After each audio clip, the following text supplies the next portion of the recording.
Coucou tout le monde! Aujourd'hui vidéo un peu particulière, on fête ensemble la première année de ma chaîne YouTube. On est déjà plus de 850 et je suis super contente d'avoir autant de soutien de votre part. J'espère qu'on continuera longtemps sur cette lancée, je vous remercie infiniment. Pour l'occasion, j'ai décidé de vous faire un petit tuto pour vous expliquer comment je réalise mon effet fumé avec une technique plutôt originale. C'est parti!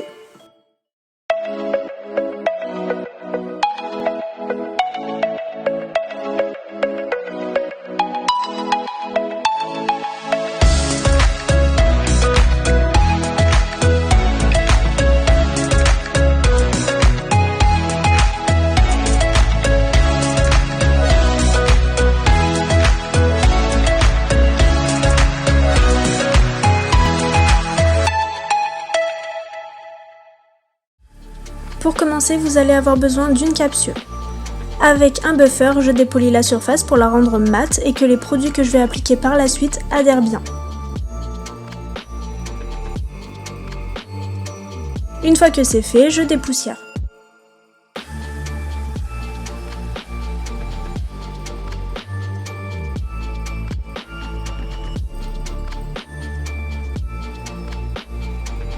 Et je la fixe sur mon support.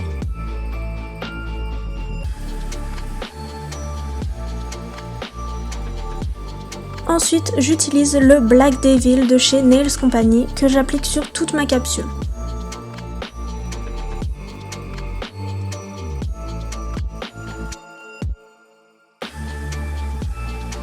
Puis je catalyse 60 secondes. Une fois catalysée, je prends ma base and top de chez Ongle Access que je vais appliquer en une couche fine sur toute la capsule. Elle va me permettre de m'aider à créer mon effet.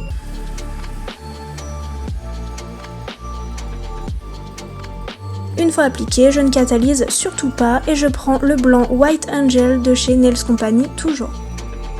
Pour créer mon effet fumé, il faut que je sache où je veux le faire démarrer. Si je veux le faire démarrer en bas à gauche, il faut que je place une goutte de blanc en haut à droite. Si je veux le faire démarrer en bas à droite, il faut que je place une goutte en haut à gauche. C'est la même chose si vous voulez faire démarrer votre effet sur le haut de la capsule. Il vous suffit juste d'inverser.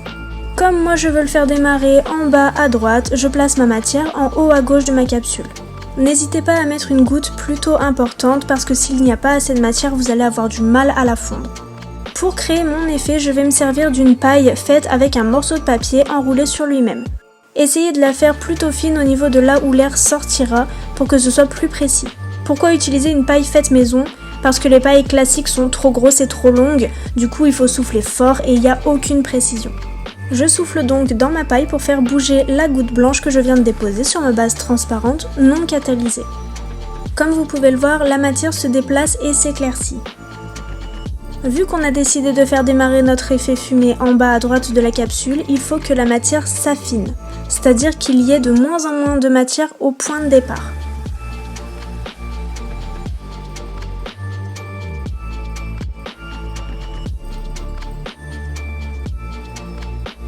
Ensuite, vous pouvez agrandir le reste. N'hésitez pas à faire des tests en bougeant votre paille, en faisant des ronds ou alors en bougeant verticalement ou horizontalement. L'effet sera totalement différent.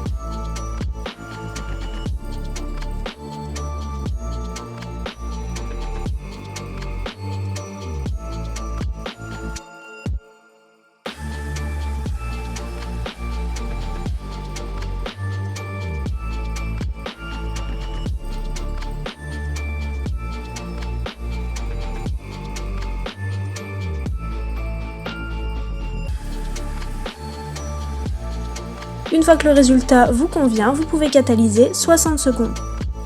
Une fois catalysé, je peux très bien laisser l'effet comme ça et mettre une finition. Mais je vais vous montrer qu'on peut le personnaliser. Vous pouvez par exemple utiliser des pigments comme ceci, ou encore des gels glace translucides. Si c'est un produit qui vous intrigue, j'en ai fait une vidéo entièrement dédiée, je vous la laisse dans le petit i. Aujourd'hui, je vais donc personnaliser mon effet fumé avec le H2O et le Eureka de chez Indigo. Le H2O est un bleu ciel et le Eureka est un fuchsia. Je peux les appliquer directement sur ma capsule après qu'elle est catalysée, pas besoin de la dégraisser.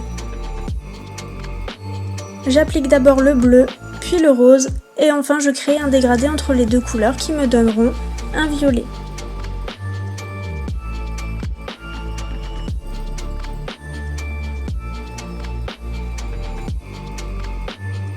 Quand le résultat me convient, je catalyse 60 secondes.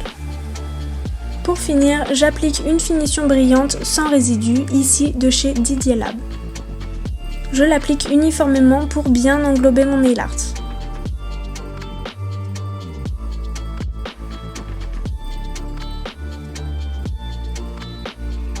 Puis je catalyse bien 2 minutes pour finir. Et voilà le résultat. J'espère que cette vidéo vous aura plu. N'hésitez pas à activer la cloche pour ne rater aucune de mes prochaines vidéos. Vous pouvez aussi vous abonner pour me soutenir. La semaine prochaine, je vous annonce enfin un grand projet que j'ai depuis quelques temps. J'en suis très contente, j'espère aussi que ça vous plaira. Je tenais encore une fois à vous remercier du fond du cœur pour votre soutien sur cette chaîne YouTube. Je vous dis donc à la semaine prochaine, prenez soin de vous.